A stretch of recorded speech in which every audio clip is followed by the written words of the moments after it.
What up? Hello. You're supposed to say deep, Paul. Deep. Fat. Deep.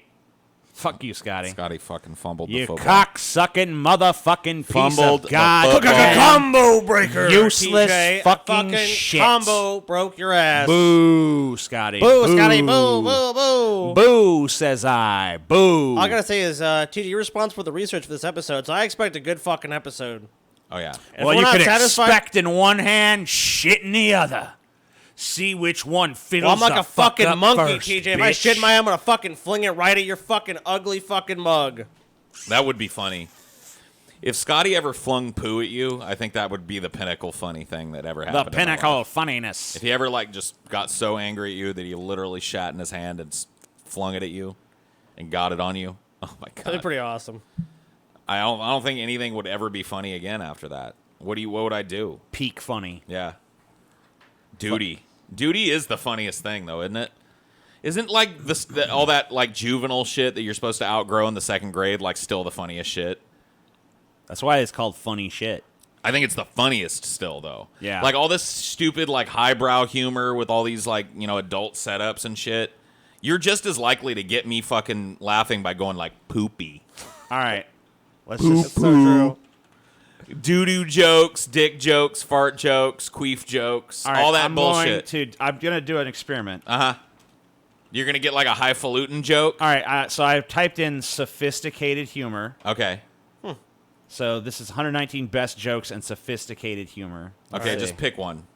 Let's see. I'm going to see if it's actually, this is not actually sophisticated. Okay, so it's actually dirty jokes. Blah, blah, blah. Sophisticated humor, blah, blah, blah. Blah, blah, blah. Okay, so a lot of people are using it sarcastically, so I need to figure out what to... Why don't you just search for sophisticated joke or highbrow joke? All right. Yeah. Highbrow joke. There you go. More highbrow jokes. Okay, here we go. Cool. There you go. Give us a highbrow joke. Highbrow joke. Da-da-da-da-da. Okay. You suck at this, TJ. Pick a I'm highbrow looking joke. Well, it's not... Okay. Pick a joke. Why do Marx and Engels drink herbal tea? I'm not sure. Because proper tea is theft. Yes. Now, can you find a lowbrow joke, please? All right, lowbrow It's joke. just proof. It's just proof is in the pudding. Okay. What do you call a person that doesn't fart in public? I don't know. A private tutor. See? It's just perfect. A private tutor. Toot. Why, Paul? I think you'll like this one. Why do farts smell? Why? For the benefit of people who are hearing impaired. Way better, dude. Oh, see? That's it for me. That really is it for me. That's the funniest shit to me. Poopy, pee-pee, farts. If it involves a... Farts are the top. Farts really Dude, are the if top it of the involves a pyramid for me. disgusting bodily function, it's probably funny. Yeah, boogers. Yeah, boogers. I like boogers. Boogers. Yeah. I had Spit. Dude, yeah, Hockaloogie, dude. Hockaloogie. Oh, yeah, that dude. could be funny. Beavis and Butthead. You ever have fucking one of did those that shit. boogers that's so flat and wide that it's like an imprint of part of your nose? Oh, yeah, dude. And it just kind of slides out and you're like, whoa.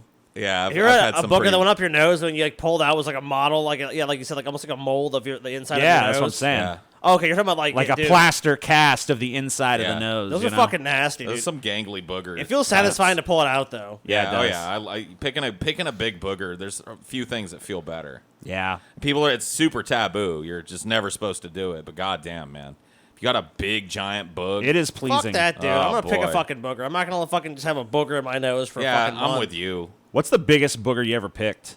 I don't know. I didn't measure the motherfucker, Dude, but it was something a like You that, whopper. dude. I know there's something in your memory of a fucking It was a giant whopper. booger. I pulled one out that had a tail on it Yeah? that What you the wouldn't fuck? even you wouldn't believe. The booger itself was pretty I mean, maybe on the high end of standard size. So it was a whopper in and of itself.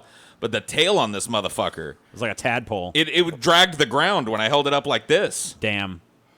What about you, Scotty? It had a tail. Any notable boogers? I can't beat that, man. That's fucking insane. Yeah, Paul. I'm telling you, man. Having sinus You had problems. a fucking string this long, Yeah, dude? it was just, and it wasn't like solid booger, but it was like, it stayed on the boog. I picked a booger that basically just covered the entire surface area of my finger. Wow. And it was like a bunch of like... It's like a flapjack. Yeah, booger. it was like a flapjack, and it was like crusty, and it had like little flecks of blood in it yeah. too, because it was like real intense in there. Yeah, every once in a while you'll get like a little bloody booger because you picked too hard. You know what I mean? Yeah, you damaged your own nose during the excavation process and shit. See, boogers are amazing. Yeah. Nobody wants to talk about a booger though. People are so grossed out We by need boogers. to DFF boogers, dude. Everyone we do. fucking... We do. There ain't no one doesn't pick their We fucking need nose, dude. You know what we Bullshit. need? You know what we need, guys? We need an old school fucking disgusting gross out episode where we just talk about the nastiest, grossest fucking bodily function shit we could possibly imagine. Diarrhea, puke. Yeah. Puke, Boogers, diarrhea, boogers, bloody shit. pustules, and Giant fucking gaping wounds with gangrene and Oh, do you want to see some fucked up shit? varicose vein Fucking covered look legs at fucking skin grafts, being dude. amputated. yeah, skin grafts. Skin grafts, dude. They fucking Burn victims. They we stretch got- out your fucking skin and shit, dude. And they Yeah. fucking like it's like Swiss cheese. And they fucking put it on you. It's fucking. We need to. We've been too soft on people recently. Yeah, we're we need doing a all fucking these disgusting highfalutin episodes. Highbrow. Enough of this concepts. highbrow bullshit. Yeah, we need to just do. We need to go back to lowbrow. basics. The DFF disgust-a-thon. We could do it. We could call it poopy equals DFF, dude. Poopy. No, dude, I want the disgust-a-thon, man. Doo-doo. I want like 3 hours of us Caca. of us just covering Remember the nastiest caca? shit. It needs to be called like the pus-drenched vomit hour or some Yeah. shit. Cock-a-doodie poo-poo equals DFF. Cock-a-doodie poo-poo.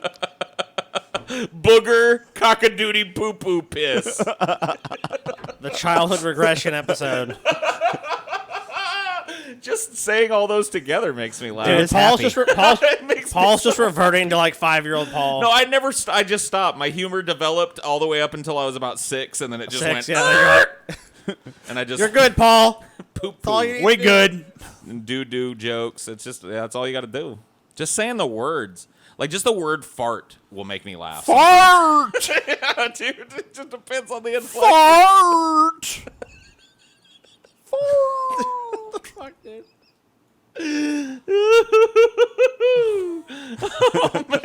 Turned into fucking Mario. I for a second know, like there. he's Mario.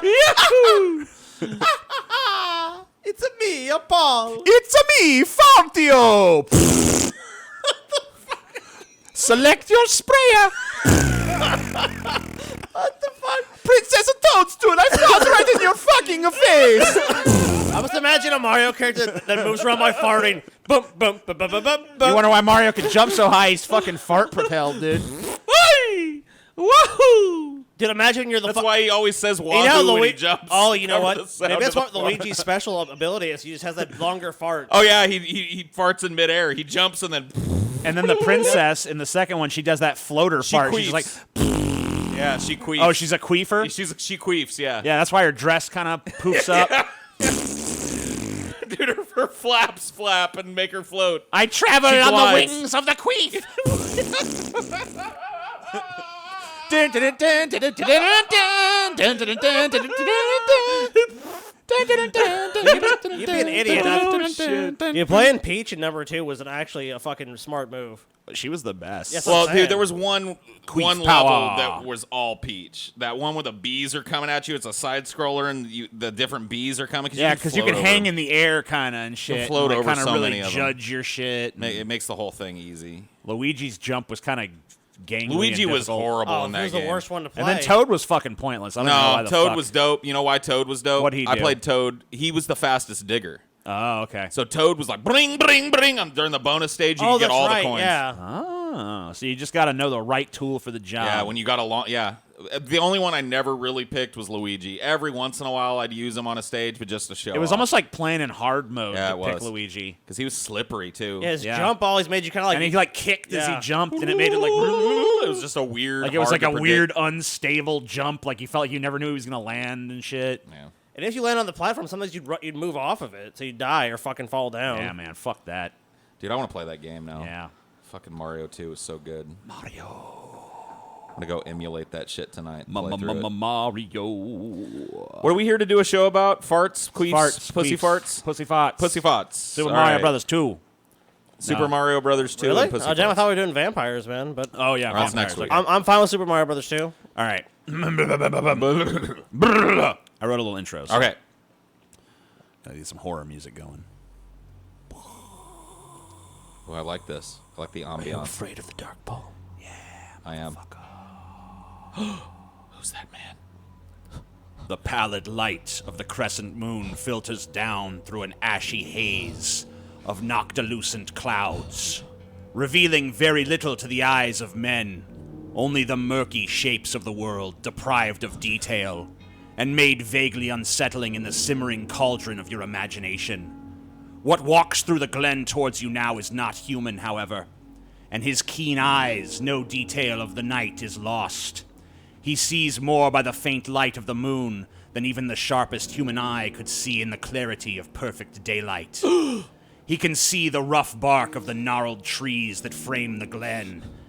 He can count with infinite and startling precision the tiny droplets of midnight dew gathering on the blades of grass at your feet. And even from this distance, he can see and understand your every micro-expression, no matter how much steel you summon from the core of your courageous heart to keep your face from contorting into an unmistakable grimace of horror. Even if you could keep your expression from him, you cannot hide the frantic pounding of your heart, which to him is as loud as a drum beckoning him forth. In all your life, you sought to be understood, but never were you fathomed as you are in this moment. With some sorrow, you have the epiphany that this man-shaped shadow leisurely making his way toward you understands you more than even your closest friend, to whom you have unburdened yourself of many secrets and confessions. This shadowy villain in your path was made to understand you. He was made to know you, for you are his prey. Tonight, ladies and gentlemen, you have entered the world of the vampire.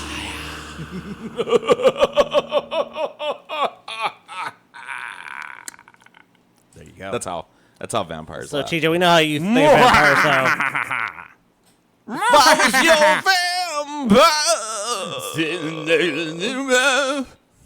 you're an edgelord, TJ, so you must know a lot about vampires. an edgelord. Did you ever go through a phase where you wanted to be a vampire, TJ? You're like, TJ famously told people I'm a vampire. that he was a vampire. Yeah, that's right. Yeah, I You got used to in tell trouble. people I was a vampire. I got in trouble for it. So you did actually go through a phase where you're like, that is what I am. Was it a phase? Of the night. Was it merely a phase? Yeah, why don't we see TJ in the sunlight ever? Yeah, good point. Good point. Good point, Paul. Fuck you, TJ. You're not a vampire. All right, so before the word vampire was a thing, there were still tales of evil entities that would feed on the blood and the flesh of mortals. Such activities were most commonly attributed to demons and spirits, or even deities in some cases. Proto-vampire myths existed all over the world. India, Persia, Babylonia, Greece, Assyria, China. Basically everywhere there was people, there was these kind of myths of these creatures that would feed on your blood, feed on your flesh, whatever the fuck. But I imagine a big difference back then is people legitimately believed in them. Oh, yeah. I mean, definitely. And not only that, obviously there was a time when human beings were not at the top of the food chain. You got to think, back in the cave-dwelling days, saber-toothed cats and shit might Bears. come and pick off a human. A bear could do it for sure. So we Wolves. were not, our place at the very tippy top of the food chain was not as secure back then. But for some reason, actual natural predators weren't enough for us. So we started concocting, evil spirits and stuff to come and drain us of our essence, drain us of our Maybe blood, some of these things were rip born. our flesh apart. Maybe some of these things were born as a ways to explain away somebody that got mauled or whatever. Right. But Or disappeared. You'd figure you'd just be like, oh, he must have been killed by, a bear or some kind of Says naturally you. occurring thing. But Says you. I think it was a winged demon. from underground. A demon. I mean, this is an actual photograph, so I think there's something to that. Oh yeah, this is definitely this is a photo. This is Two not a Arabic drawing. gentlemen watching. This is what a reality demon. looked like back then. Yeah. Whoa, TJ. Excuse you. Excuse me. Is that her Some of boob? my porn got mixed in, I guess. No. Say her boob. Oh yeah, you could see some nip through the gossamer veil of her brow. This is you know who this is? This is hey baby. What's your name? Her name is Lilith. Oh. So among the My name's Hebrews, Butthead. it was believed that Adam's first wife, Lilith, depicted here, she was cast from the Garden of Eden. This is in Jewish folklore. Obviously, this isn't in the Bible. It's kind of one of the apocryphal texts, but it's still a part of Hebrew, like Jewish tradition. Do you know why she was kicked out of the garden? Anyone want to take a guess? For showing her boobs. Close.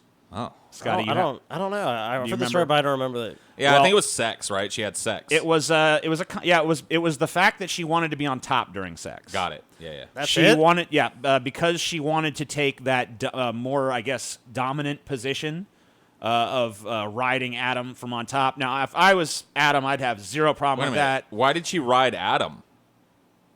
This What? is because that was his her husband. so this is Eve? No, this is Lilith. Lilith. Adam and Eve. This is Adam's first wife, Lilith. Adam didn't have a first wife. He did in Jewish tradition. Okay, well the Jews don't know what they're talking The about. Jews are They're wrong. wrong. The Jews Jews are are wrong. goddamn wrong. So anyway, she wanted to fuck on top, and Adam was like threatened by that. So God's like, "Oh fuck this bitch," and he threw her out of the garden. Okay. And she turned her into a demon. That So Adam is kind of an insecure douchebag, dude. yeah, and she was turned into a demon for some reason that feeds on the flesh of babies, or the blood of babies. Sorry, I don't know why God. It seems like more of a punishment for the babies of the world than it does for her, honestly. You know, but anyway, she spawned a bunch of evil little demon children that also drink human blood. Oh. So a lot of What does riding somebody cowgirl style have to do with drinking blood? I don't see the correlation. know. Apparently, you'd have to be God. You to think see you the connection. you think you should just give birth to a bunch of little cowboys and girls? You know what I mean?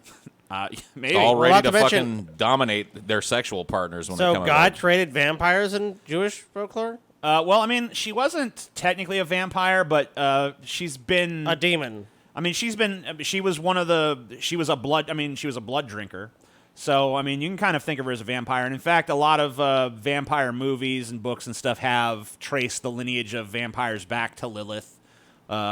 Well, that's kind of fucked up, though. I mean, like, So basically, yeah, you could say God she wanted created to a ride. She vampire. wanted to fucking ride a dude's dick, so she gets turned into a fucking demon, and then spawns all these vampires. I've got something that needs the blood sucked out of it right now. Are you sure it's blood you want sucked out? Well, whatever. I just want it sucked. I want to suck your cock. All right, so this is from the Enlightenment. They look enlightened, don't they? Oh yeah, they look horribly enlightened as they hammer a stake through the heart of a person. So, you know, it's weird because the Enlightenment, 18th century, Age of Enlightenment, so-called, something really weird happened. So a lot of the myths of the past that people had believed, like a lot of the superstitious garbage that, you know, humanity's sort of gone past in some ways, although we have flat earthers and shit now. So anyway, a lot of those myths kind of fell under greater scrutiny and, you know, started to kind of fall by the wayside. People didn't really believe them anymore. But for some reason, the myths regarding vampires went in the opposite direction. People started believing in vampires way more hardcore than they ever had before. Huh. And there was a huge fervor to the point of actually becoming a panic.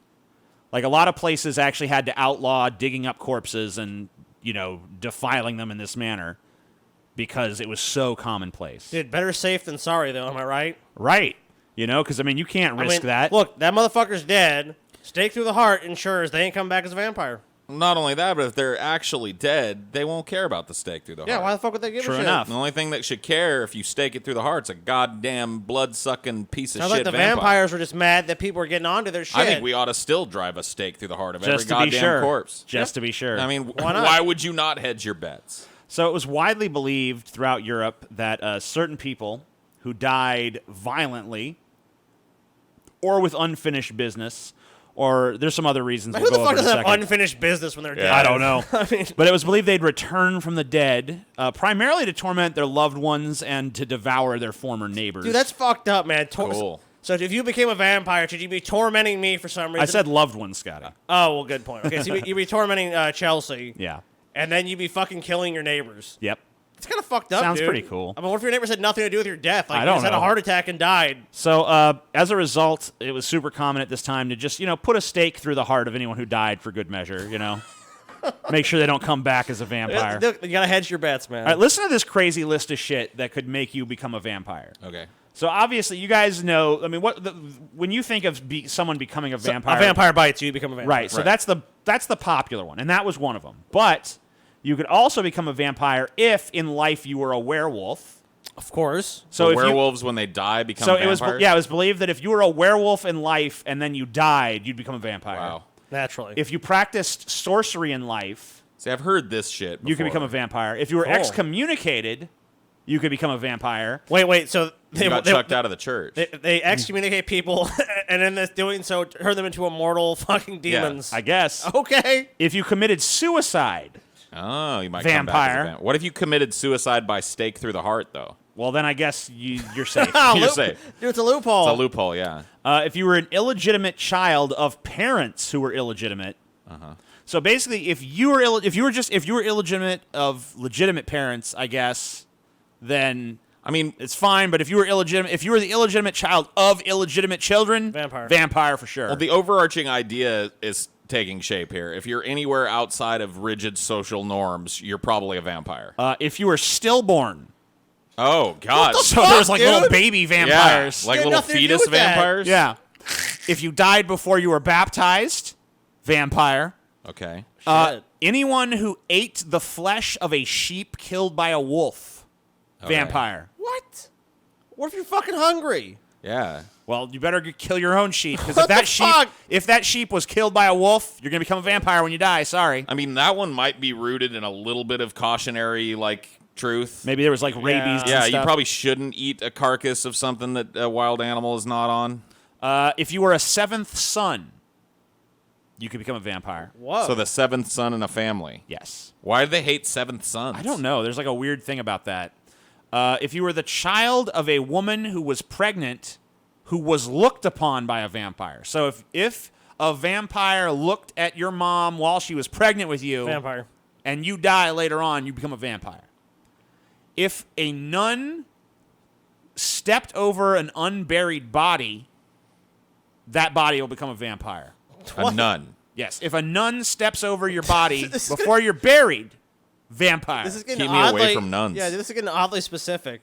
If you had teeth when you were born, you become a You're a vampire. vampire. What? Yeah.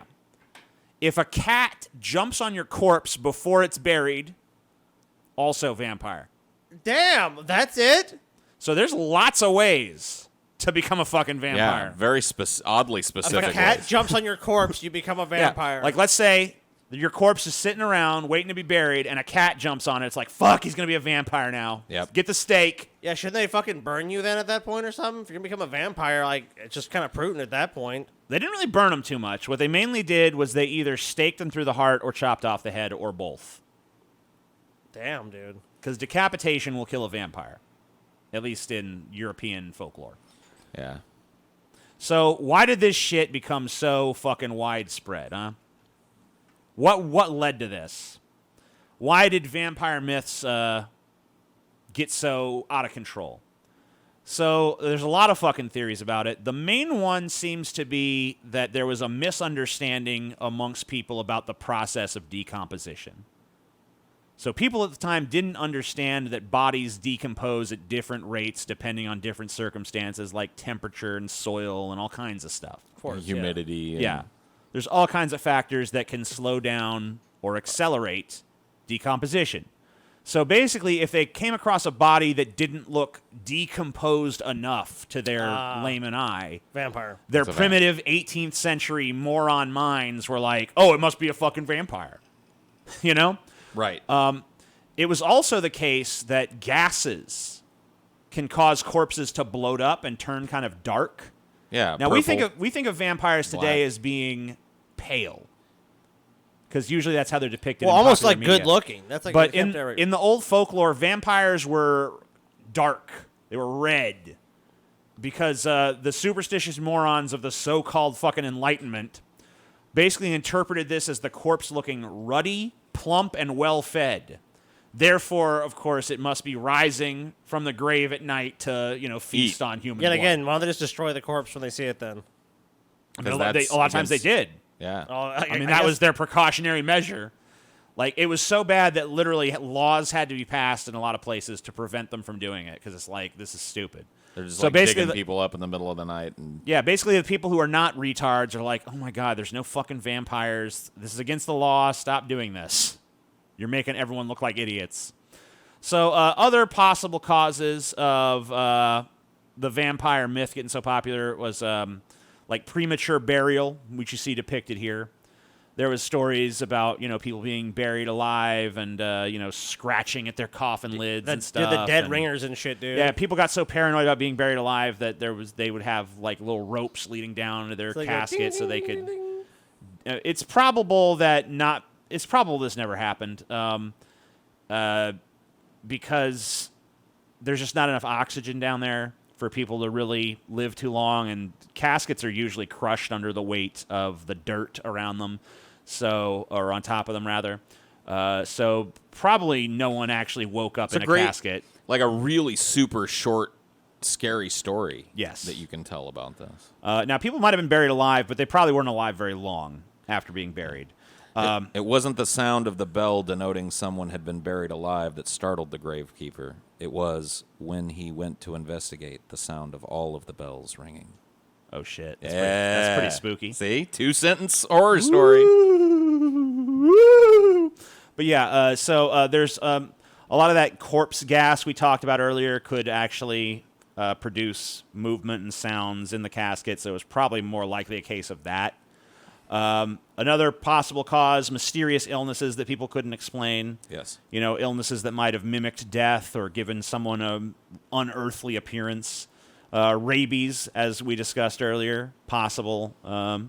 Rare blood diseases. Possibly early serial killers. People going around just murdering for fun. Mutilating or whatever. Yeah, and people are just like, people don't know how to explain it. They don't want to believe that, their neighbor is doing it. Yeah, so so they it's say, like oh, it demons. must be vampires or, Right. Whatever. Class tensions. A lot of, it's like, the rich people are the vampires. So a lot of times vampires, even today, are kind of tethered to like kind of an Count aristocracy. Dracula, dude. It's like, oh, it's these fancy rich fucks. They're eating us and stuff. Right. Even Alex Jones says that shit now. Yeah. Eating the pituitary gland, Literal vampire hobgoblins hobbling around in Washington. Yep. So there was lots of ideas about how it started. The most popular one seems to be that decomposition theory. No one really knows, though, why everyone went apeshit and started staking corpses and worrying about getting eaten by the undead. It just kind of fucking played out that way. So here's an interesting one. This is just an interesting little factoid. According to some legends, a vampire may engage in sex with his former wife, which often led to pregnancy. Oh, damn. So basically, people were just really gullible back then. This was how they explained away somebody's widow coming up pregnant. If you're a widow, you were a lot of times you're not supposed to. You were supposed to be like chaste for the rest of your life. Right. So if you all of a sudden turned up pregnant, Vampire. You didn't want to say like, oh, someone else laid the pipe. You got to be like, oh, I was raped by my dead husband as a vampire. Yeah, he's a vampire. We need to stake him. You would think that these kids from this vampire sex would be shunned by society, but in fact, they were actually called gloglaves. What? In Bulgarian, or vampirzi in Turkish. And rather than being ostracized, the child was considered a hero who had the power to slay vampires. Whoa. So like Blade. Yeah, so basically. All of their strengths, none of their weaknesses, dude. I'm a vampirzi. I am vampirzi, or gloglaive, if you prefer. So yeah, kind of like Blade. They're the daywalkers of the day. Nothing new under the sun, I guess. Gloglaive vampirzi. Vampirzi. Be a cool name for a vampire in a movie. Yeah, for sure. So let's get into a little bit of vampire literature, because that's, Let's do. There was that folklore. So this is a villa. This is the Villa Diodati. And in the summer of 1816, it was rented to Lord Byron and his physician, John Polidori. I couldn't find anything that said they were fucking, but I just have a real strong impression they were fucking. They probably were. More than likely. They like to hang out with a poet named Percy Bysshe Shelley and his wife, Mary. Mm-hmm. Over the course of 3 weeks of bad weather, they amused themselves with horror stories. First they started reading horror tomes, and then they kind of had this contest where each of them had to come up with their own horror story.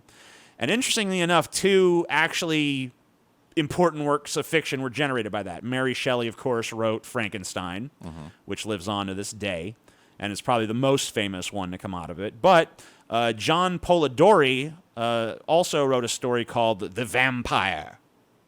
And he spelled vampire with a Y, like pyre. Right. And it's often credited as being the birth of the vampire literary genre. It features a vampire called Ruthven, who drives a man named Aubrey insane and then seduces and eats his sister. Whoa. Cool. So that was, it's not really read to this day too much. I think a lot of people, if you asked them, would say that, they probably never Bram heard Stoker. of it. Yeah, I mean, the Dracula's, of course, but there's quite a few major works that come before Dracula that influenced Dracula. Cool. So we're kind of on the road to Dracula right now. I think Dracula was released in like the 1860s or something. Well, we'll get to it. Okay. But John Polidori, largely credited with inventing the vampire genre. Now, there were people who wrote poems and stuff about vampires before that, but he was the one who really solidified it in fiction as a storytelling trope. And basically, the whole plot is that this vampire Ruthven is dating his sister, Aubrey's sister, and Aubrey actually sees Ruthven die, and Ruthven, as he's dying, is like, "Promise me that you'll tell no one of the circumstances of my death and all this." Right. And he thinks he's just a man, so he's like, "Oh, okay, I won't." And then Ruthven shows up again, and of course Aubrey's like, "Well, I got to tell somebody," but Ruthven's like, "Remember your promise." Which I guess, I don't know. I think the promise is off at that point. Yeah, fuck. But I guess he was too honorable of a man to tell his sister, "Hey, you're dating some kind of weird undead monster." So finally, as Ruthven and his sister go off to get married, he fucking decides, "I better tell my sister." So he writes her a letter, but of course it arrives too late, and his sister is dead, and Ruthven is long gone. Why has he got to marry her before he can eat her? I don't know. Weird. Just the plot of the book. That's probably how he got his. Does married flesh taste better? Dude, that's how he got his jollies off, dude. He was like, "We're gonna get married, then I'm gonna eat you." That's how he gets off, Paul. I mean, look, judge. there was still propriety, Not trying Paul. to Come kink on, he was a gentleman. He's like, "I'm gonna marry you, then I'm gonna kill you." Look, I'm accepting of all. So probably the first. So this book, The Vampire, was it was somewhat popular. It was originally actually attributed to Lord Byron, but Lord Byron came out and corrected the record and said, "No, this was John Polidori's thing," and all this shit. But of course, Lord Byron was a much bigger name at the time, so yeah, that's how it goes. It's kind of weird that actually the two more famous writers were not the ones that came up with the stories that lived on. It was actually Mary Shelley, who was just the wife of Percy Shelley, who was actually a huge poet at the time.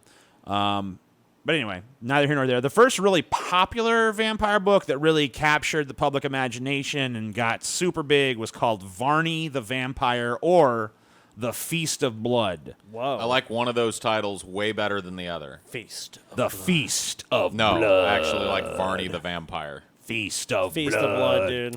Varney the Vampire was a very... Okay, so this was what was called a penny dreadful, which is basically a bunch of... It's basically a hack book thrown together as quickly as possible. I can see there. Offered up for, a cheap price.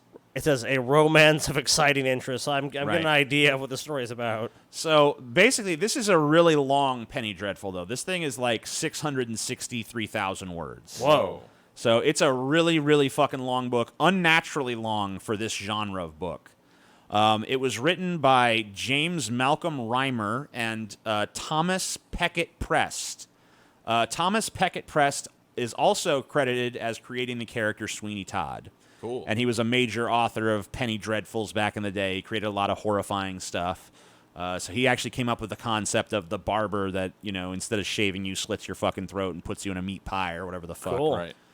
Which later became a musical that Paul likes and was performed magically by Johnny Depp. Horribly. Ultra-talented. Horribly. Johnny Depp.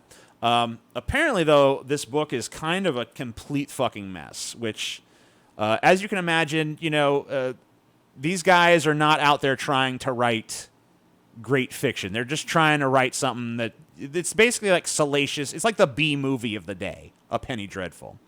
So when you're writing one that's that long, you're not really doing second drafts and shit. You're just trying to get it out to the masses. I don't know why they decided it needed to be as long as it was. It looks like it might have been released in parts based on what it says in the top there. But apparently the whole thing is a really big clusterfuck that makes no sense. So it supposedly takes place in the early 18th century, but it contains references to things that didn't happen until the mid-19th century. Characters basically just disappear from the book without reason or explanation. Just, I can think of another book like that. What's that? Oh, we don't mention that person. Oh, okay. So locations change without warning. It's just like 1 second they're in London, next second they're We're in out Venice. in Paris, yeah, or wherever. Sometimes the titular Francis Varney is a literal vampire. Other times it's more like it plays more like it's an analogy, like he's just a piece of shit human that acts like a vampire. So it's not even really clear whether or not he's a vamp. I mean, it is.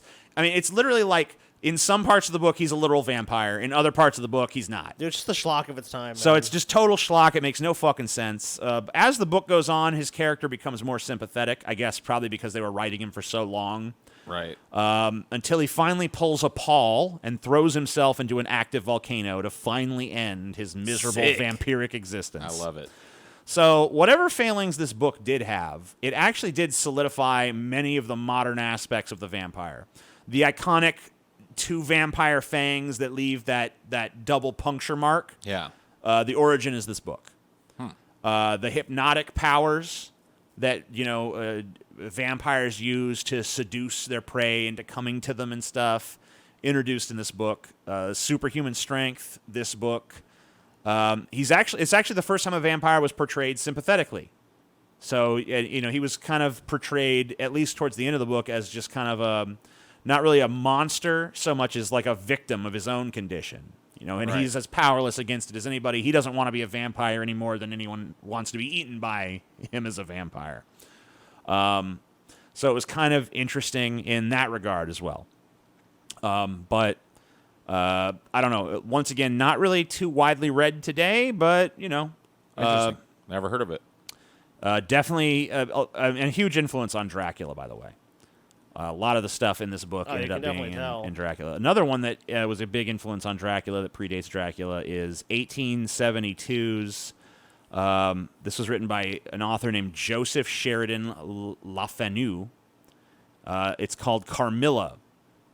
It's a very early example of the lesbian vampire genre. Ooh. Yep. And you can see her there reaching for some titty. So here's an excerpt from the perspective of the main character, 18-year-old Laura. Hey, babies.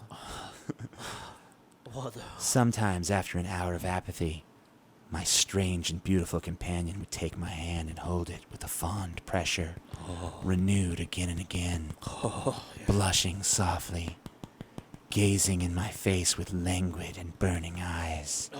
and breathing so fast that her dress rose and fell with the tumultuous respiration. It was like the ardor of a lover. It embarrassed me. It was hateful and yet overpowering. And with gloating eyes, she drew me to her, and her hot lips traveled along my cheek in kisses. And she would whisper, almost in sobs, "You are mine. You shall be mine. Oh, you're dirty. And you and I are one forever." Whoa, Scotty. Whoa. Scotty came. Scotty came. But, this was, the reason she's a lesbian is because it's like a cautionary tale of how if you give in to your sick homosexual urges, a bunch of awful shit's going to befall you. Of course. But, of course, on another level, it's just wank material for the people Obviously, yeah. of the day who are... Oh, yeah, it's real bad. Oh, yeah. So sinful. Here's a carefully crafted erotic description of this horrible thing you're never supposed to do. Ever.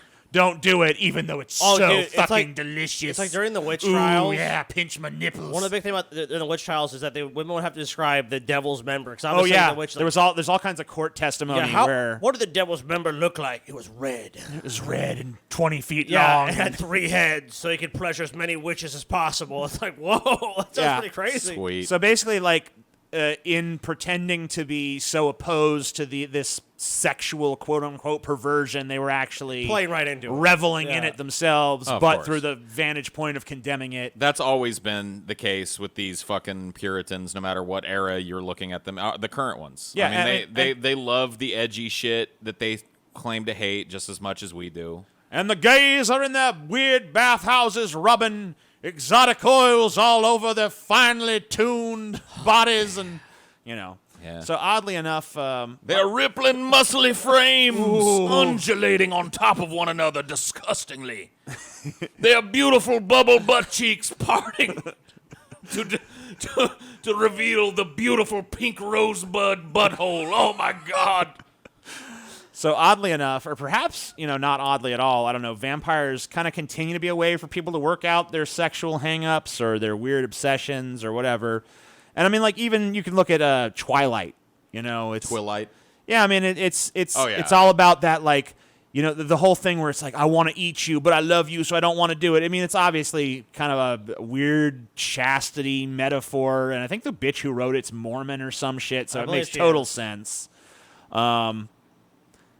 But that's like a series that revels in the sexy implications of its bullshit. Right, though. but it's overtly chaste though. Right. Well, I mean, they do fuck and have a kid Eventually. In That's the last book or some shit. But so it's just like a long ass tease. yes. But they it's a book about edging, dude. It's like, oh, you want it? Oh, they use the whole concept of I want to drink your blood as a metaphor for sex as well, though. So anyway, let's get to the big kahuna, the one that really made it. Dracula. So this is Bram Stoker's 1897 masterpiece, Dracula. It's not Dracula, TJ. It's Dracula. I'm going to say the L. It's Dracula. Dracula. I am Count Dracula. Well, you got to anglicize everything, man. I want to suck your blood, DJ. Dracula. I don't drink wine. That really brought the modern vampire kind of inexorably into the spotlight. It spawned countless fucking movies, spin-offs, parodies, and all kinds of shit. The character of Dracula is probably one of the most iconic characters to ever exist. He's up there with Mickey Mouse and shit. Oh, for And sure. Jesus Christ. Yes, also a bloodsucker. It may surprise you to learn, though, that this book was not a huge hit in its own time. Actually, Bram Stoker pretty much died penniless.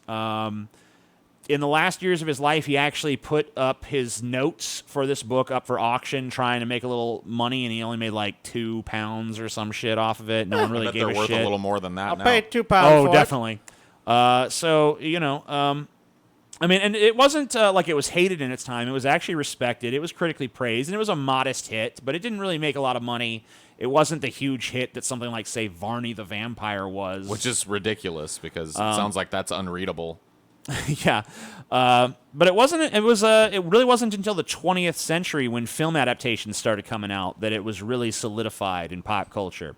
Now, actually, it was the legal battle between Bram Stoker's widow and the makers of Nosferatu that kind of brought this into the spotlight. Because, of course, Nosferatu is an adaptation of Dracula. Mm-hmm. They just didn't use the name. I think they were actually prevented from doing that by the estate. And in her, I don't know if she actually outright sued them, but she definitely trash talked them, and it generated a lot of publicity, and that in turn generated a lot of popularity for the book. Right. So, it was which was a critically respected book, but not really a huge seller in its time. But obviously, as the movies started coming out, now, this book is super popular to this day. I mean, I still know people people still read Dracula, we could get in all the plot details, but honestly, you probably know the fucking plot of Dracula. I don't. Yes, you do. Oh, whatever. I don't. I've never even heard of this book. Has everyone here read this book? I have read Dracula. What is Dracula? Is that a vampire thing or what? Shut up, Paul. Paul, if you reverse Dracula, it's Alucard. So, Alucard. I've heard of him. He's in a video game. He's in that video Symphony game. of the Night. Very true. Symphony of the Night, where he plays. So I've heard of Alucard. So we all know that Bram Stoker was based. Bram Stoker's Dracula was based on Vlad Tepes' Dracula. Dracul. He must fight against the Turkey. Or Vlad the Impaler, as he's often known. Well, actually, probably not. Most scholars think that Bram Stoker didn't really know shit about Vlad the Impaler. I'm not surprised. And just thought Dracula sounded cool. Hey, his original name for the character was actually Count Vampire. I'm glad he went with Dracula. Yeah, it's a little on the nose, Mm-hmm. I don't think anyone's going to trust Count Vampire. It's like, hey, are you a vampire? Count Vampire. Vampire. Yeah. Vampire. No, Dracula was the way to go for sure. This also, I'm glad they updated Dracula's look, because if this is what they went with, can you imagine? Yeah. Honestly, it can't have been that closely based on Vlad Tepes or whatever the fuck, if this is what he really looked like. Yeah, and Dracul is, it means the dragon, I believe. A lot of people think it means, like, the servant of the devil or some stupid shit like that. No, it meant the dragon. The dragon. Which is also associated with the devil, by the way. Sure. Depending on what mythology or whatever you go through. Here's the thing you might not know about fucking Dracula. Did you know that there is an official sequel to Dracula? Dracula 2, Electric Boogaloo? Yes. I did not know that. Yeah. It was not written by Bram Stoker. Oh, well, then it's not a sequel. It is. How so? Did he give the thumbs up to it? He did not. Okay, then fuck you. It's not a sequel. It was sold as the official sequel, Dracula the Undead. Fuck this book, It looks like by Dacre Stoker. Oh boy. And Ian Holt, who probably wrote most of it. Yes, probably. I hope Dacre is how that's pronounced. I don't know. That's how I would say it. If anyone has an alternate pronunciation they think is closer. Anyway, so Dacre. You want to guess the relation of Dacre Stoker to Bram Stoker? Like a fifth cousin or some shit? Change his name. No. He actually is the great-grandnephew of Bram Stoker. Well, definitely that great lineage has traveled all the way through those branches. And Ian Holt was prior to writing this book. Ian Holt was. I'm gonna guess he wrote shitty romantic pulp novels. No romance fiction. No. Close. Scotty, you want to take a guess? Fantasy. No, he wrote direct to DVD horror screenplays. Oh my god. Are you fucking serious, dude? Do you want to take a guess what Dacre Stoker was doing when he decided to write this book? He was an accountant. Accountant. What do you think, Paul? A garbage man. He was a track and field coach. Oh, okay. Okay. But I will say this for him. He was an Olympic caliber track and field coach. Oh, okay. Hey, that's something. He actually coached the team at the 1988 Summer Olympics. Well, there you go. You got to give credit where it's due. So it was at least a good track and field coach. Is he a good writer? Well, the Winnipeg Free Press critic Kenneth McKendrick said that the book struck a balance between sensationalism and mediocrity. Wow, okay. So glowing Definitely praise. the balance you want a book to find. Although, I will say this, not all of the critics were so unkind. Michael Sims of the Washington Post said of it, Stoker and Holt dump everything into their furiously boiling kettle of cliches. Bucketfuls of gore, creepy sex, a torture scene that comes across as lesbian vampire porn. But I don't mean to complain that this cheeseburger is not caviar. Undead is cinematically fast-paced, flying from London to Paris to Transylvania, and the historical texture is mostly convincing. So, he's basically saying... I mean, the general consensus, I read a bunch of critical reviews, is that it falls well short of its lofty ambitions of being a sequel to fucking Dracula, and really, how could it not? But it's an entertaining read, basically. But people seem to say it's a pretty entertaining book in its own right. It's just not a worthy sequel to Dracula and probably shouldn't have been touted as an official sequel to Dracula. That's probably the only reason any of these people read it. It's probably the only reason Dacre Stoker chose to write it. And by the way, he has gone on to write further fiction, although Ian Holt has not. Any more vampire books? Yeah, I mean, all of his books are still about Dracula. Of course. He's riding that Stoker name. Yes. Yeah. I mean, wouldn't you? Of course, yeah. My name was Paul Stoker. I'd be writing a vampire Yeah, you'd be book writing some vampire shit. right now. So let's talk about some of the weaknesses of the vampire. Let's go back to the European folklore and talk about how do you kill a vampire? I know a bunch of ways, dude. All right, so go through them. I know some crazy ones, too. So I know that, like, you chop their head off, you steak them. Of course. Oh, uh-huh. I heard garlic you can kill them with. I heard... I mean, you can burn them, right? Yeah, you can burn them. Expose them to sunlight. Yeah, sunlight kills them. Mm-hmm. You could do... I think they can't cross running water. Yeah, a lot of demons can't cross running water. And that you cross... Holy water, right? Holy water. Yep. Mm-hmm. Yeah. All right, so you can kill a vampire with a stake. You're right about that. Oak, ash, or hawthorn is preferred for your stake, by the way, Oh, I because didn't they're know. weak against those woods for some reason. Gotcha. So vampires are nocturnal in European folklore, but sunlight will not necessarily kill them. Ah. They don't like to go out in the sun. They might be weakened by the sun, but they're probably not going to die in the sun. Okay. They can be killed by decapitation.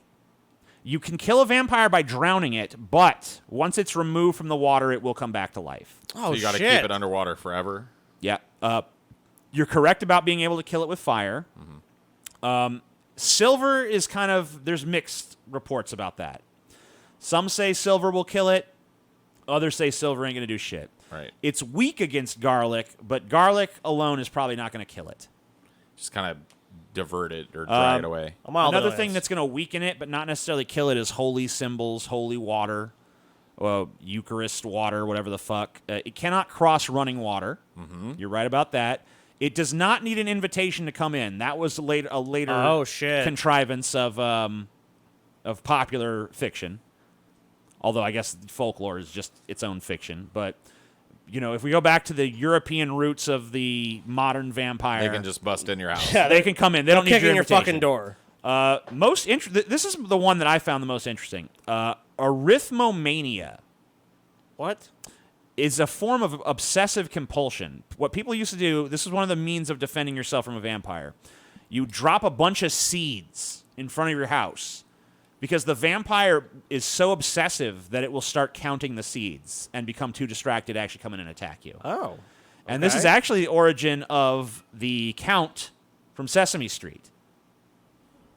That's why he's Really? obsessed with counting, because of this. I thought it was just because his name was the Count. I thought that was the joke.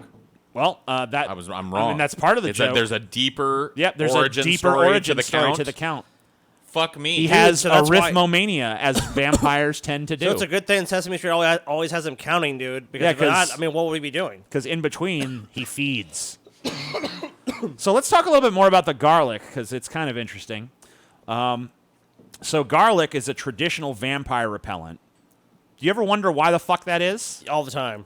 Because it makes your breath stink, right? No. No. Actually, garlic has been considered a form of protection for over 2,000 years. The ancient Egyptians believed that garlic was a gift from God. Roman soldiers thought that it imbued them with courage. Sailors believed it protected them from shipwrecks. And German miners believed it protected them from evil spirits when they went underground. Oh. So in several cultures, brides carried garlic under their clothes for protection. I see. And cloves of garlic were used to protect people from a wide range of illnesses. So modern-day scientists found that the oil in garlic, allicin, is a highly effective antibiotic as well. So I don't really know why it wards off vampires, but apparently there was lots of strange protective myths around garlic from lots of different cultures around the world. So it's not like it. I think that the vampire thing is pretty much the only one that survives to this day in the popular consciousness.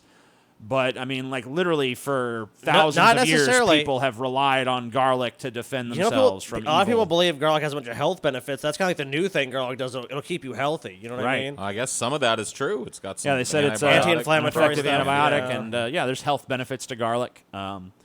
So, yeah. No breath benefits, though. No, definitely not. So what about the powers of the vampire? Oh, I know a bunch of those, too. Yeah. They could turn into bats. They could turn into wolves. They could turn into smoke.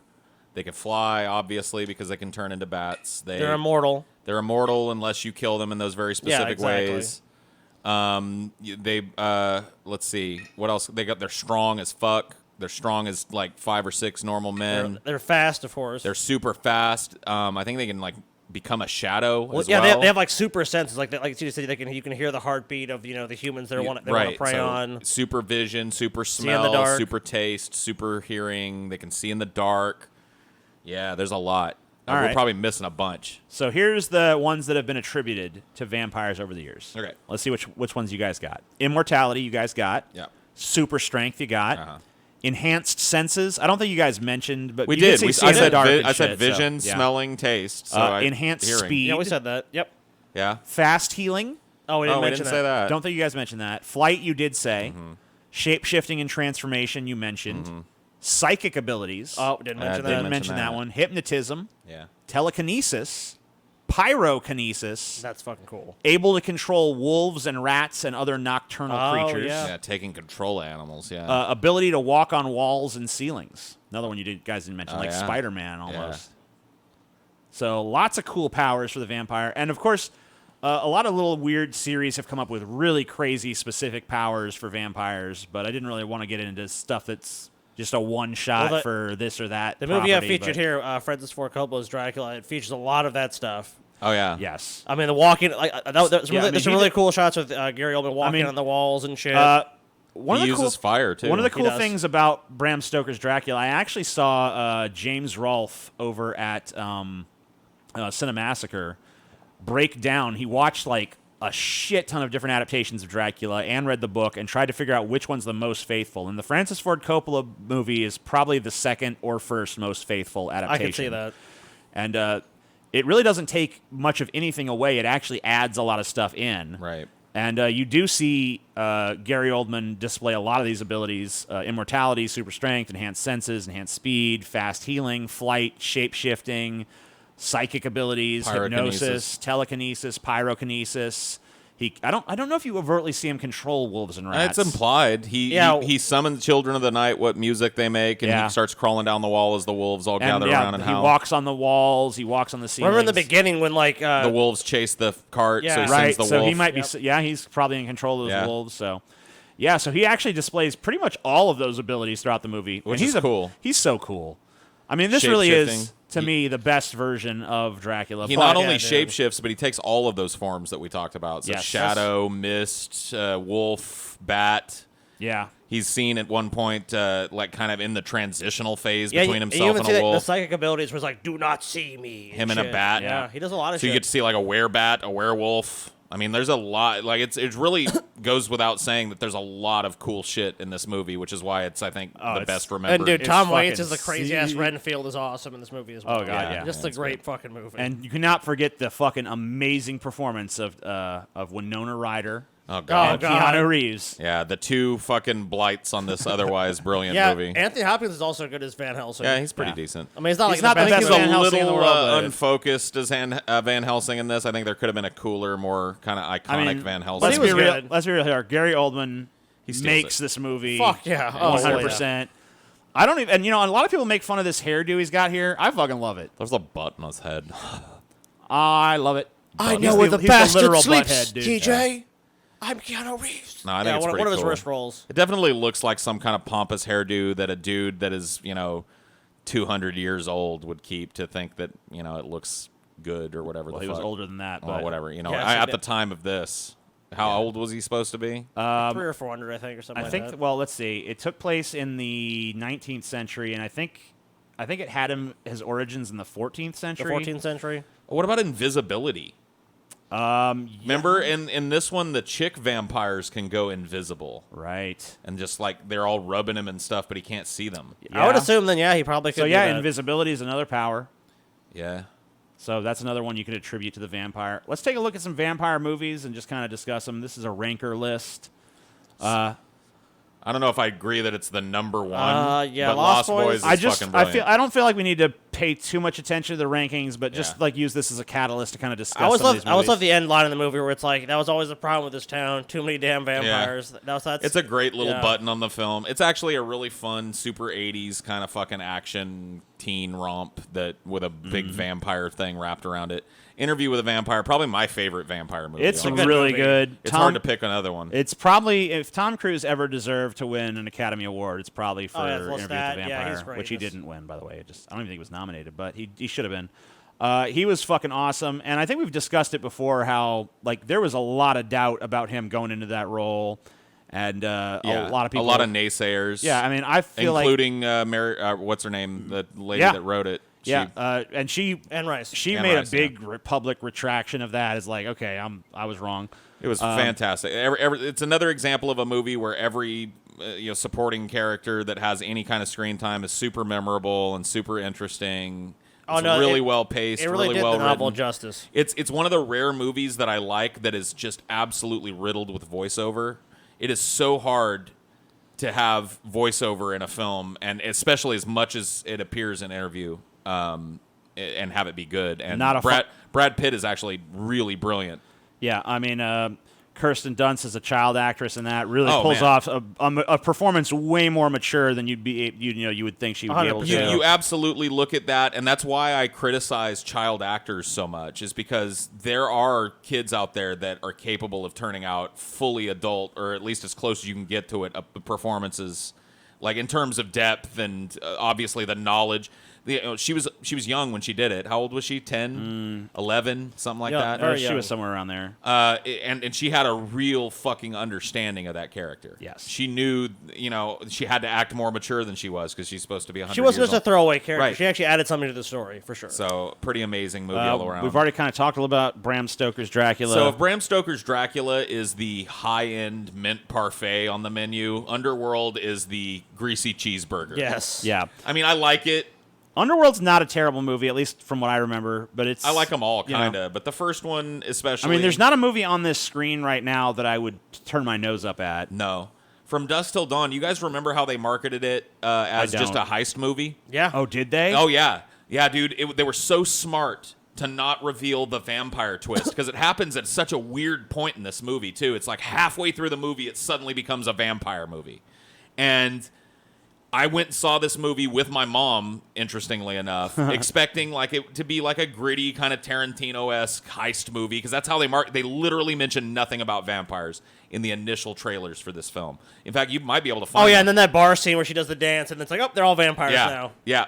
I mean, it happens literally at, I think, the halfway point of the film. The timing is literally halfway Dude, yeah, into it. they fucking they rob the thing at the beginning of the movie. Yeah, they go to the fucking hotel. They kidnap a woman. They kidnap a whole group of people. Yeah, to sneak into Mexico. The whole idea is they're sneaking into Mexico. They get to the bar. It's a totally normal looking, well, not normal, but it's totally. Well, remember, they actually try to kick them out of the bar. Oh and yeah. shit. So it's before kinda they like, get there, yeah. the dude's slinging pussy out front. It looks just like a normal biker bar. All right, let's take a look. Yeah, let's see. Everybody be cool. You be cool. Somewhere in the middle of nowhere. Low profile. You understand the meaning of the words low profile? Sure. Two of America's most dangerous criminals have taken hostages. What is this? It's called a punch. I'm going to ask you one question, and all I want is a yes or no answer. Do you want to live through this? Yes. Okay, Ramblers, Let's get rambling. One night is all that stands between them and freedom. This is my kind of place. But it's going to be one hell of a night. Yeah, see, That looks like a vampire to me, Paul. no, but I'm telling you, dude, that I had no fucking clue going into this movie, and It I'd says seen the from fucking trailer. Dusk Till Dawn official trailer. I mean, number oh yeah, one, dude. that's definitely fucking. That's official. It's movieclips.com named it that, so it's definitely Damn, that. Paul. No, I'm just telling you. Let us astray, man. I remember seeing trailers for this movie. Maybe it was like, shorter teaser trailers. Dude, Paul Maybe must have been baked and was like... TV trailers. Paul must have been fucking super Damn, that baked. chick's ugly as Yeah, bro. In 96, I would have been pretty They're baked. fucking leopards or something weird. No, I knew they were vampires, but I just didn't know it going into the movie that they were gonna fucking pull the vampire curtain back. Dude, that happened to Stevie with, what's that movie? This Is the End or something? Not This Is Dude, the there's End. all the vampires. The in one movie with in this. Simon Pegg. You know what I'm talking about, TJ? What's that? At World's End. Stevie didn't know about the robot thing and the aliens and shit. At World's End? Yeah. Oh, yeah. So when that happened, he's like, what the fuck? He thought it was like a drinking movie. This one really made you wait for it. If people did know going in, like they must have questioned it, because I remember it's like literally the halfway point of the movie before a vampire ever shows up. So really cool movie. Another movie that does that is the Terminator 2. Like, if you just watch the first Terminator and then you started watching the second one, you'd be like, oh, they're just doing the same setup where Yeah. Oh, dude, the fucking reveal You know. where the fucking two Terminators meet, that was pretty awesome. in that hallway and shit. Yeah, and you dude. realize, like, Arnold's the good guy this time. Oh, shit. What's this thing? It's fucking, like, liquid metal monstrosity. I love the final twist of this movie too. That final pullback shot where you see the biker bar and then you see that it's built into the side of yeah. some ancient Aztec pyramid or some shit. Yeah. And there's a bunch of bodies and old trucks down in the pit. Yeah, I'm pretty sure someone would have put 2 and 2 together eventually on that, but Well, whatever. it's Mexico, dude. Suspend my disbelief. Blade, awesome. Awesome. Nosferatu, awesome. Awesome. Fright Night. Awesome. Yeah, I mean, Salem's Lot is actually pretty awesome too. yeah, I read the book of that too. 30 Days of Night I didn't really care for. I liked 30 Days of Night. I thought that the vampires they went back to like a Nosferatu type They of vampire. definitely did. Which I liked. I appreciated it because it wasn't just, and I liked the setup for it too. The setup is cool. It's like they're a pirate. They're a group of pirates that have this old derelict freighter, and they wait until the time in Alaska when it's like, night for 30 days, and they come ashore and fucking cull this whole little town. Which is like a vampire paradise, basically. And they don't even speak English. They just, they make these weird noises to each other. I don't know. I liked 30 Days of Night. It's not terrible, but I don't think it's one of the Let better the right vampire one in movies. is good. The American Blade 2 remake pretty is good. dog shit. Don't watch Underworld, Acme, Rise of the Lycans. I don't know Terrible. about I that. like Underworld.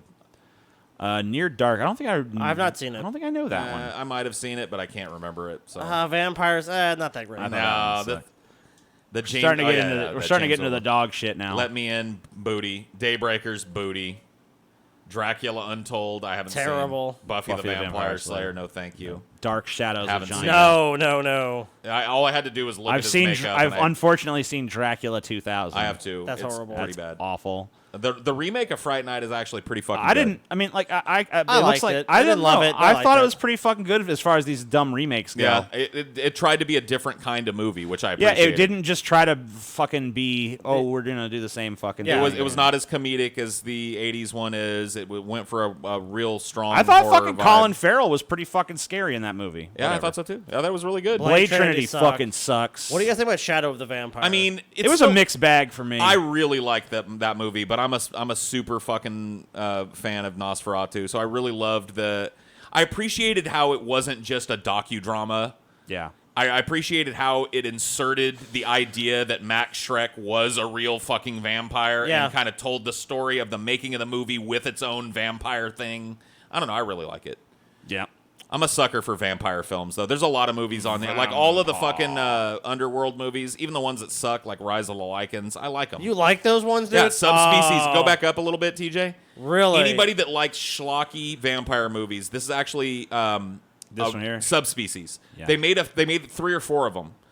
These were some of my favorite schlocky movies to go grab off the fucking video shelf when I was a kid. Vampire in Brooklyn Is is a one of mixed the bag. worst unwatchable movies I've ever seen. It's I don't know, dude. There's parts of it that I kind of like. Dude, I, it doesn't- Oh, dude, Paul, you're super forgiving of vampires. I am. Dude, you know what? Vampire in What about the Brooklyn. Twilight Saga? How do you Vampire feel in about Brooklyn that? is I don't like the Twilight Vampire movie. in Oh, come on, Brooklyn. Paul. Vampire in Brooklyn is actually a contender for commentary, in my opinion. We could watch it. It's I'll watch definitely it. fucking cringy as hell.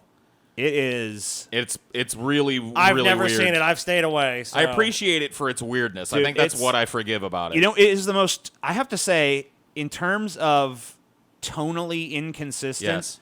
it's got to be the worst offender I've ever seen. It definitely has no idea what kind of movie it's trying to be. You would One think second it's a horror comedy movie. It's like a horror movie, and then it's a comedy, and then it's a romance, but never. at the same time. It never at the They same never time. blend. It's not blended. Yeah. It's just like 1 second it's a horror movie, next second it's a romance, next second it's a comedy, and the comedy is like way too screwball for what the rest of the Dude, what movie the fuck's is. about Eddie Murphy being in really weird fucking off the wall fucking I movies? just think he fucking sucks at picking roles. Although that Dolomite movie looks pretty good. He was also in Pluto Nash, which is another movie that's an anomaly to me. So Vampire in Brooklyn. I'm I don't trying to know. go down to the very bottom of this barrel and see what we got down here. What? Go up a little bit. A girl walks No, home a at little night. bit more. Dude, Vampire D Bloodlust is that low? That's bullshit, dude. That's a pretty good one. It's a pretty good. I don't think I've seen Bloodlust, but I've seen the old. Oh, Vampire dude, you should. Hunter If you D. like Bloodlust vampire is- shit, is better You in need my to watch opinion. that, dude. Fucking watch that. It's Cool. great. Dracula's Daughter. The Little Vampire. I bet that. Oh, it's got Jonathan Limp Nicky in it. The Return of Count Yorga. Oh, Oh, maybe I haven't seen it. it's got Craig T. Nelson in it. I guess. Coach. I guess. Okay. Scream, Blackula, Scream. Cool. Black. Oh, that's some. Yeah, that's good. Mark of the Vampire, Bride of Dracula, Count Yorga, Oh, there's the Vampire. Yeah. Abraham Lincoln, Vampire Hunter. I didn't think it was that bad. Definitely entertaining. I was entertained enough. Oh, whatever, Eh. Paul. You'll fucking defend scenes in fucking Vampire in Brooklyn. Whatever. Yeah. Once Bitten with Jim Innocent Carrey. Blood is actually really good. If you've never seen I have it. not seen that one. This is Innocent Blood. We'll be doing Shadows. Blah, blah, Monster blah, blah. Squad, yeah. Dude, Oh, the Monster Squad's that deserves to be higher. Monster Squad just recently came to Prime too. Cool. Oh, did it? So you can see it on Prime now. Yeah, Yeah, I think I watched it on Prime not too long ago. it's really good. There's the original Vampire Hunter D Love that that I one, have too. seen. The Salem's Lot remake. I don't think I've seen that. It's got Rob Lowe in it. It's garbage. Is it? Yeah, don't watch that. It's awful, especially if you're familiar with the original. Yes. Yep. Cool. So, but I know what you guys are thinking though. What about real vampires? Yeah. What about the real ones? Yeah, let's learn about them. Oh, shit. Oh shit, they can light matches. Getting a little nervous to you Yeah, guys. yeah, Lords of pyromancy. fiction. Haunting historical figures to Hollywood's Fang fascination. I know it's going to be garbage. The voiceover just like fucking cued us into For that. centuries, vampire tales For centuries, vampire tales. The myth and the lore of the vampire. have terrorized This is and early tantalized 2000s if mortals. I've ever seen The it. vampire in fiction is an immortal, undead, blood-sucking individual who stalks the night. Northeast Ohio Wow, author really? and National Merit Scholar Michelle Belanger studies vampires and the fledgling fantasy. Local Some edgelord. elegant, Felt kind of person who will, come through the French doors and romance you. He's the quintessential demon lover. Quintessential. Oh, no, demon please, just lover. go- That's fiction, Go away. right? Michelle says no, that there's an actively growing vampire subculture. Folks who call themselves real vampires run on a continuum. There are those who drink blood. There are those who really just adopt the vampire as Dude, a you could fashion dress this art- shit up. Vampires wear baggy According to- fucking rave chains. Come on, dude. You Come can on, dress dude. this shit up as much as you fucking want. You're a bunch of dorks pretending to be vampires. Now we're gonna play our favorite game, guys. Vampire of the Masquerade. Oh, dude, I love come that. I played that a couple times. It's a fun game, but dude, you always met the people in playing that game that just took it a little bit too far. You know what I mean? That's all I knew. To the Atlanta Vampire Alliance, or AVA, there are thousands of people all around the world who The consider themselves Atlanta real vampires. Vampire Alliance. Oh my god. AVA. I used to be friends with a guy that fucking tried this vampire shit. I'm a psychic vampire. No, but he actually had to drink blood. So he actually did it one time. I'm not gonna tell you the whole story because it's probably best left for another fucking day. But he drank some dude's blood. mean, what better day could there be than the vampire episode? I Yeah, mean, if you really knew a vampire? I knew someone that was trying to be a vampire. Come on, Scotty. Do you want me to tell? Story time with I'm Scotty. taking another bong or a tobacco rip here. All right, I'll put the video back on for a second while Scotty gets some tobacco in his system. delicious Backy. Virginia tobacco. All right, well, if I have to tell you the whole story, I got to set it up a little bit more. All right. So me and this guy I was friends with, named Matt, decided that he got a call from his cause he was a goth. He had some goth friends. Like, oh, they're having a house party in fucking Mandeville at this dude's house. It's kind of fucked up, though, because his house is actually being bought by the Catholic Church. Isn't that fucking weird? But come over here and we're going to watch these bad goth movies or something. So, okay, we're going to go over there. And immediately, he gets there and is, acting, weird. I feel like a vampire and shit. I guess he'd probably pop some pills or something. I don't really know. I was like, all right, dude, whatever. And we start fucking drinking. Everyone starts getting fucking drunk. As the night goes on, this dude that's there, it's this little short gay dude, obviously has, a crush on my friend. He's all he's like, I feel I'm a vampire. If I could, right now drink blood, I would be, sated and shit. I would feel so sated right now if I could. I'm thinking, he's just fucking around. He's not really, it's just bullshit. He's just drunk. He's saying some stupid shit. But this guy's like, yeah, you can drink my blood. And we're all like, no! Don't let him do it. Good idea. And my buddy carried around a straight razor with him. He's like, I can cut you. And it's we're like, don't fucking do it, man. Don't fucking let Matt cut you. He's fucking drunk. If you do this, you're gonna be in the fucking hospital. I guarantee it. Do not let it. And he's like, I'm a fucking vampire. I need at this point the urge is getting too strong. I might just have to act.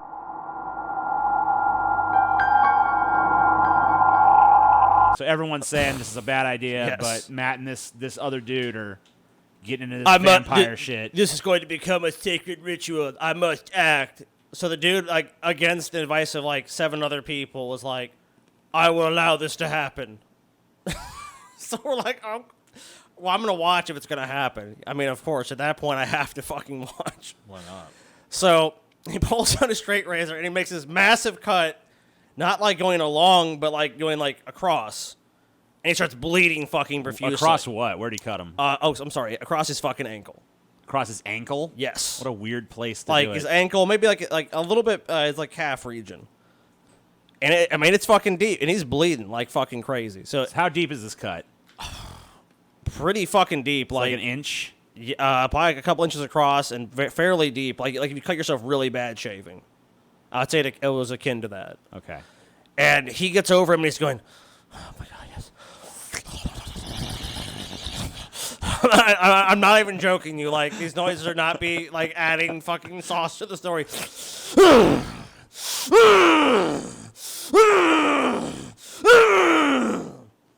For 10 minutes. It's like, dude, what are you doing? You would not respond to anybody. And finally, the dude's like, okay, it's enough. I'm like, Matt, and he's like, I have feasted. I feel Satan. I feel amazing. And he's trying to act like that. Then, a few minutes later, he runs to the bathroom. He drank a bunch of fucking blood. He's puking his fucking guts out. A bunch of fucking alcohol's coming up. He's fucking just feeling horrible. He's hugging a fucking toilet. The dude's all like, oh, the bleeding won't stop. Why can't I stop bleeding? Of course, he's been drinking, so his blood is obviously, it's more free-flowing than it even normally would be. It thins your blood when you drink a lot of alcohol. He's trying to bandage his fucking leg up and shit. This chick who was kind of older was kind of like, yeah, that was really retarded. I have some bandage shit right here. We got to fucking try to bandage it up. They looked at it. She's like, well, I kind of worked as a nurse and stuff, and, you probably should just go to a hospital right now. You need stitches. That's a really bad cut. No, I'll just bandage it up really good.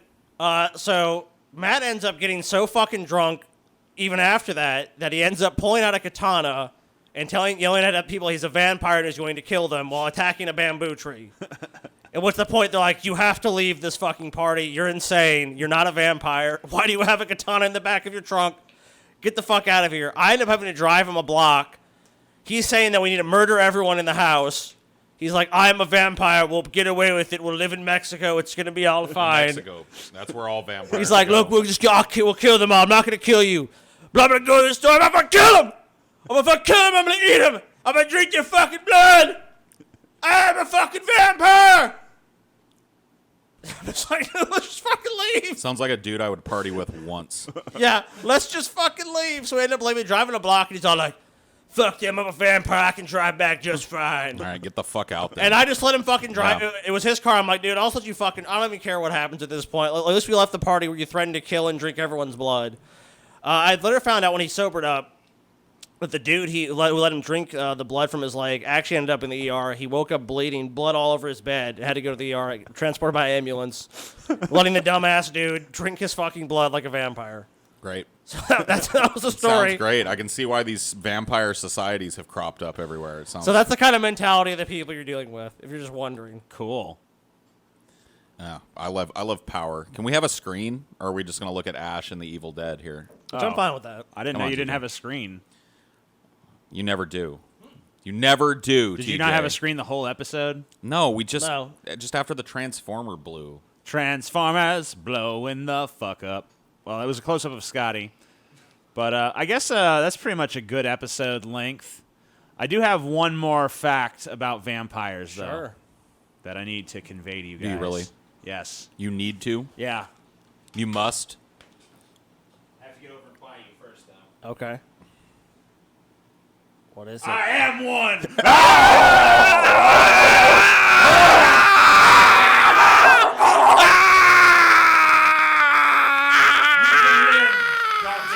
Whatever the fuck.